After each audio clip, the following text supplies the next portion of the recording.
पाकिस्तान ने इन जासूसी सैटेलाइट्स का सबसे बड़ा फोकस कश्मीर पर रखा है और इसके पीछे की कूटनीतिक और सैन्य वजह बहुत गहरी है। पहली है कि सैन्य मूवमेंट की ट्रैकिंग करती है। भारतीय सेना जब भी घाटी में एलओसी के पास अपनी टुकड़ियों को शिफ्ट करती है, बख्तरबंद गाड़ियों को आगे बढ़ाती है, तो ये सैटेलाइट उसकी रियल टाइम तस्वीरें ले सकते हैं। ये सैटेलाइट जो है जासूसी उपग्रह यानी कि इंडिया की जमीन पर होने वाली एक एक हरकत को पाकिस्तान के जनरल अब देख सकेंगे रियल टाइम में। तो भारत के लिए चिंता की विषय है, बहुत बड़ी चिंता की बात भारत के लिए। हमारे पड़ोसी मुल्क पाकिस्तान ने भारत की जासूसी करने के लिए अंतरिक्ष में एक ऐसा चक्रव्यूह रचा है जिसने भारतीय सुरक्षा एजेंसियों और कूटनीतिक गलियारों में खतरे की घंटी बजा दी है। तो इंटेलिजेंस हर देश को अपने दुश्मन के ऊपर रखनी चाहिए। तो पाकिस्तान यदि कर रहा है तो उसमें कौन सी बड़ी बात है, उसको भी करने की अपनी अपना देश के लिए वो सब कुछ करेगा। इन सैटेलाइट्स का एकमात्र मकसद है अंतरिक्ष से भारत की इंच इंच जमीन की निगरानी करना, हमारे मिलिट्री बेस की तस्वीरें लेना और खासकर कश्मीर और लद्दाख में भारतीय सेना की हर छोटी बड़ी हलचल पर सी नजर रखना। ये बहुत सारे ऐसे मिशन थे जो भारतीय सेना के लिए इंपॉर्टेंट थे, उसमें से बहुत सारे मिशन इंडिया के फेल कर गए, इसलिए भारत की लीडरशिप इस वक्त चिंता में पड़ी हुई है। और उसके बाद पाकिस्तान के द्वारा अपनी इस कार्रवाई में तेजी लाना, कहीं ना कहीं भय तो है कि भाई आगे चलकर स्थिति और भी यदि एक बार और स्ट्राइक उसके ऊपर कर दी गई तो झेल नहीं पाएगा पाकिस्तान। यही वजह है कि फिर चीन के साथ हो या फिर बाकी देशों के साथ मिलकर इस प्रकार से तेजी लाता हुआ नजर आ रहा है। हम आपको जो बताने जा रहे हैं उसे सुनकर आपके पैरों तले जमीन खिसक जाएगी। भारत और पाकिस्तान की यह जंग अब सिर्फ जमीन, समंदर या आसमान तक सीमित नहीं रह गई है। यह जंग अब सीधे अंतरिक्ष यानी आउटर स्पेस में जा पहुंची है। जी हां, आपने बिल्कुल सही सुना। हमारे पड़ोसी मुल्क पाकिस्तान ने भारत की जासूसी करने के लिए अंतरिक्ष में एक ऐसा चक्रव्यूह रचा है जिसने भारतीय सुरक्षा एजेंसियों और कूटनीतिक गलियारों में खतरे की घंटी बजा दी है। बेहद चौंकाने वाली रक्षा रिपोर्ट्स के मुताबिक कंगाल होने का रोना रोने वाला पाकिस्तान ने पिछले महज 16 महीनों के भीतर एक या दो नहीं बल्कि पूरे 6 जासूसी सैटेलाइट्स अंतरिक्ष में लॉन्च कर दिए हैं। इन सैटेलाइट्स का एकमात्र मकसद है अंतरिक्ष से भारत की इंच इंच जमीन की निगरानी करना, हमारे मिलिट्री बेस की तस्वीरें लेना और खासकर कश्मीर और लद्दाख में भारतीय सेना की हर छोटी बड़ी हलचल पर सी नजर रखना। लेकिन रुकिए, जो देश आटे और दाल के लिए तरस रहा हो, पेट्रोल गैस से लेकर बूंद बूंद पानी के लिए जहां हाहाकार मचा हुआ हो, वो अचानक स्पेस में इतना बड़ा नेटवर्क कैसे खड़ा कर सकता है? यह सवाल आपके मन में भी आ रहा होगा, मेरे भी मन में आया। रिपोर्ट को जब आगे पढ़ा तो पता चला इस नापाक खेल के पीछे असली दिमाग और पैसा किसी और का है। वो ड्रैगन यानी चीन है जो पाकिस्तान को अपने कंधों पर बैठाकर भारत के खिलाफ अंतरिक्ष से एक नया फ्रंट खोल रहा है। सारी दुनिया में हम आज इस खामोश स्पेस वॉर की एक एक परत खोलेंगे। हम जानेंगे कि पाकिस्तान के इस विस्तारित पृथ्वी अवलोकन उपग्रह network, earth observation satellite network की ताकत क्या है, चीन इसमें किस हद तक शामिल है और हाल ही में इसरो के कुछ मिशंस में आई दिक्कतों के बीच वहीं दूसरी तरफ पाकिस्तान की स्पेस एजेंसी सुपार्को को लेकर अक्सर सोशल मीडिया पर मीम्स बनते रहे हैं, मजाक उड़ता रहा है क्योंकि वो भारत से बहुत पीछे है। लेकिन पिछले 16 महीनों में जो कुछ हुआ उसने एक्सपर्ट्स को भी हैरान कर दिया है। पाकिस्तान का जासूसी सैटेलाइट नेटवर्क इतनी तेजी से बढ़ा है कि इसकी कल्पना किसी ने नहीं की थी। सच्चाई यह है कि पाकिस्तान ने पिछले 16 महीनों में बैक टू बैक एक एक करके 6 रिमोट सेंसिंग और अर्थ ऑब्जर्वेशन सैटेलाइट लॉन्च किए हैं। तकनीकी भाषा में इन्हें सिविलियन यूज का बताया जाता है, मतलब ये आम आदमी के लिए इस्तेमाल होते हैं कि मौसम की जानकारी लेना या किसी मोबाइल नेटवर्किंग से जुड़े कामकाज को लेना, लेकिन इसके अलावा कृषि की निगरानी के लिए भी इनका इस्तेमाल करना बताया जाता है। लेकिन असल में रक्षा विशेषज्ञ और मीडिया रिपोर्ट्स ने साफ कर दिया है कि ये वास्तव में डुअल यूज यानी जासूसी सैटेलाइट है। ये दो तरफा काम करते हैं, दुधारी तलवार है। इन सैटेलाइट्स की टाइमलाइन को समझने के लिए आइए इस विस्तृत डेटा टेबल पर नजर डालते हैं ताकि आपको समझ आए कि यह कितनी बड़ी प्लानिंग का हिस्सा है। इसको समझने के लिए हम यहां पर जरा इस रिपोर्ट की एक आपको झलक दिखाते हैं।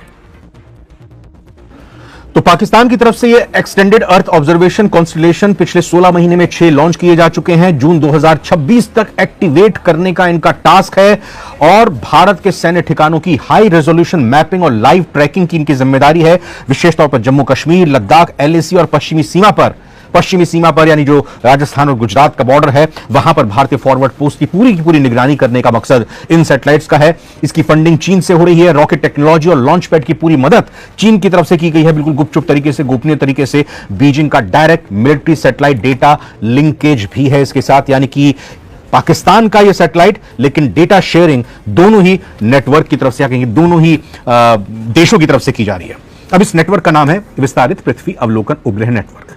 कहने को तो ये धरती की तरफ देख रहा है, लेकिन इसका कैमरा और सेंसर केवल और केवल भारत की सीमाओं की तरफ मुड़े हुए हैं, अंतरिक्ष से भारत की तरफ एंगल किया हुआ है।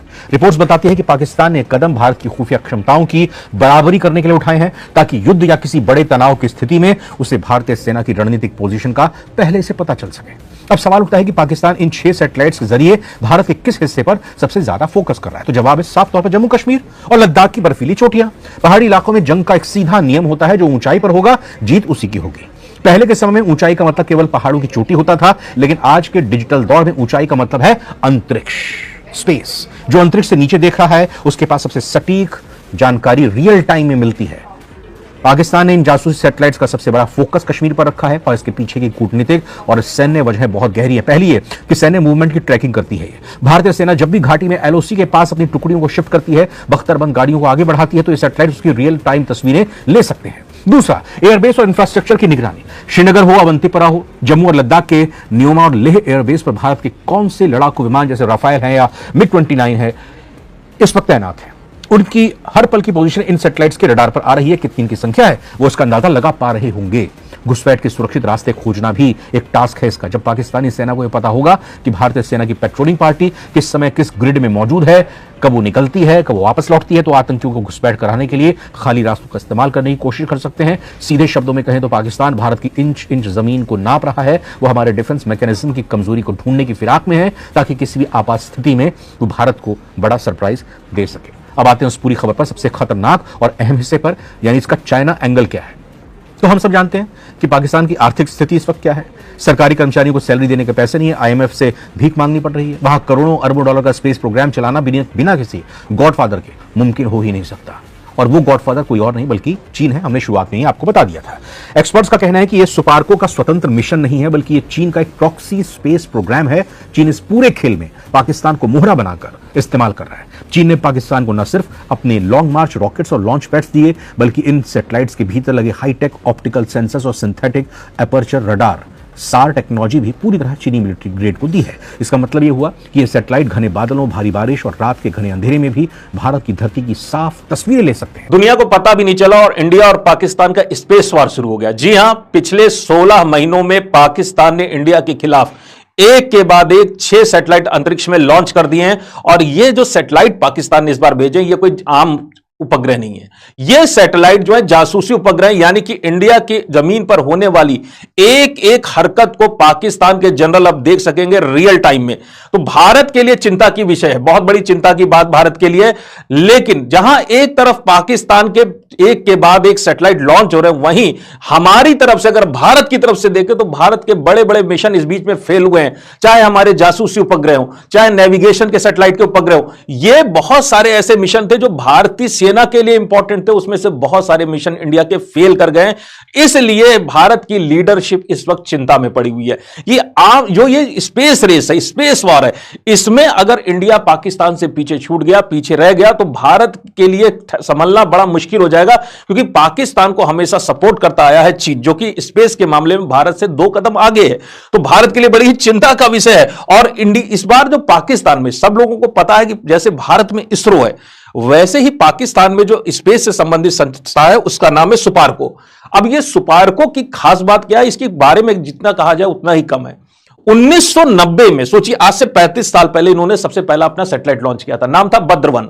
1990 से 2025 यानी 35 साल में इस संस्था ने मात्र केवल 9 उपग्रह छोड़े। सोचिए 35 सालों में ये जो संस्था, इसने 9 सैटेलाइट छोड़े और पिछले 16 महीने में यानी 2025 से 2026 में ताबड़तोड़ 6 उपग्रह छोड़ दिए। तो ये अचानक से जो ऑपरेशन सिंदूर के बाद पाकिस्तान ने अपनी स्ट्रेटजी चेंज कर दी। उसे पता चला कि जरूरत है कि इंडिया को ऑब्जर्व करना, और रातों रात सैटेलाइट बनाना और सैटेलाइट को भेजने की ताकत किसी भी देश में आती नहीं है।